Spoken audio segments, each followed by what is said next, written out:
Hey class, this is Jeffrey again.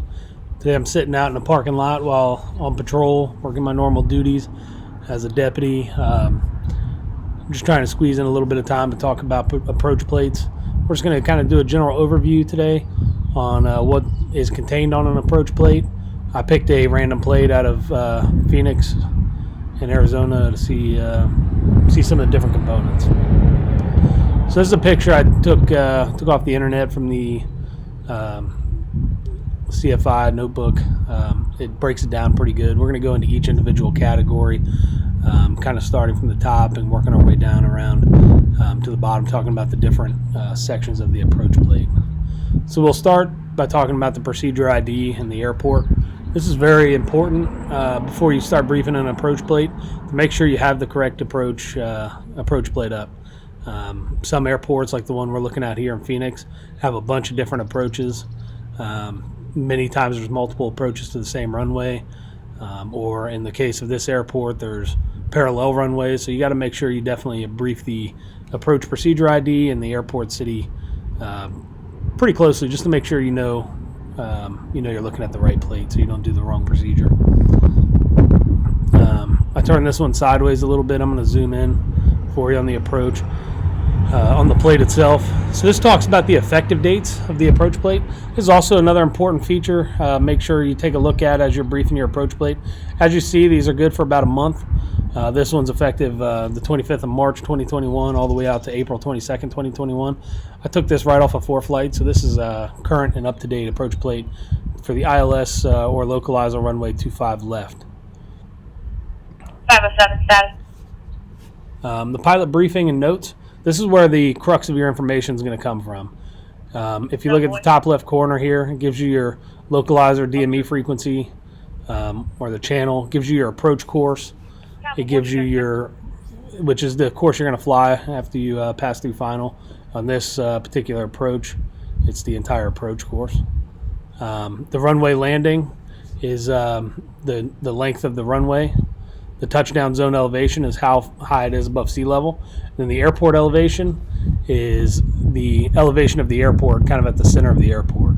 So here you can kind of get a quick idea of the slope of the runway too. So about halfway through the runway, it's going to be about 9 feet increase in grade. So it's a little bit upsloping. You get your notes over here in the box to the left. This tells you have non-standard takeoff minimums, or a departure procedure, and it's also non-standard alternate minimums. And then they give you some notes. So autopilot coupled approach not allowed, NA not allowed, below 1,925 feet.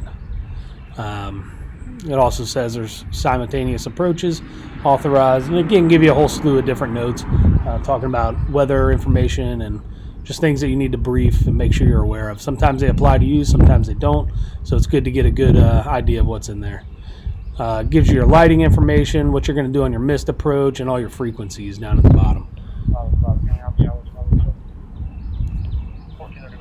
Next is the plan view. So this gives you kind of an overall picture, gives you a bunch of different information. It gives you the frequencies, it gives you your different altitudes, your course. It's basically a painting. It paints a fuller picture for the rest of the approach for you. It also draws out your missed approaches, an alternate missed approach, if that's what you're cleared for going on the missed. Gives you your minimum safe altitude, which is your 25 nautical mile circle around the airport for emergency operations. Gives you your safe altitudes and provides obstruction clearance. Continuing down, you have your profile view. This is kind of that side picture of what you're looking at in the plan view before.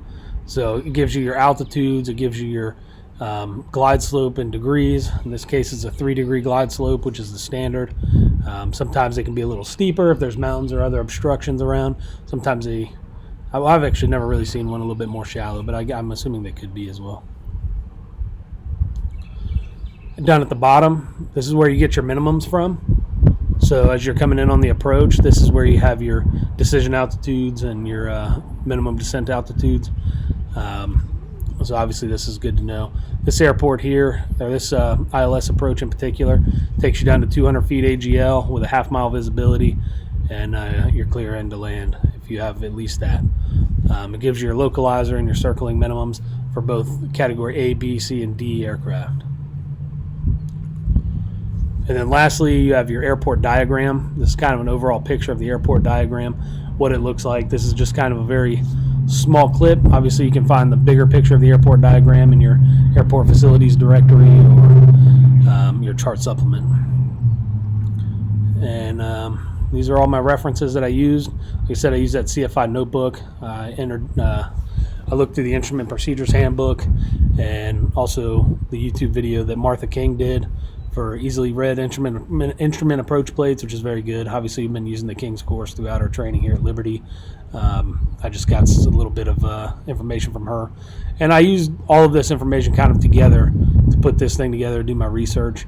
The pictures, like I said, were taken off of the CFI notebook, and the approach plate was taken out of ForeFlight itself. Again, that's just an overall kind of picture of what the approach plate is, and that's kind of how I brief it as well. I start at the top, I make sure I have the right plate, I make sure the dates are correct, I read my notes, make sure that it's the correct approach and that I'm capable of the approach, look at the profile, or I'm sorry, the plan view and the profile view, and then I set my minimums as I descend on down.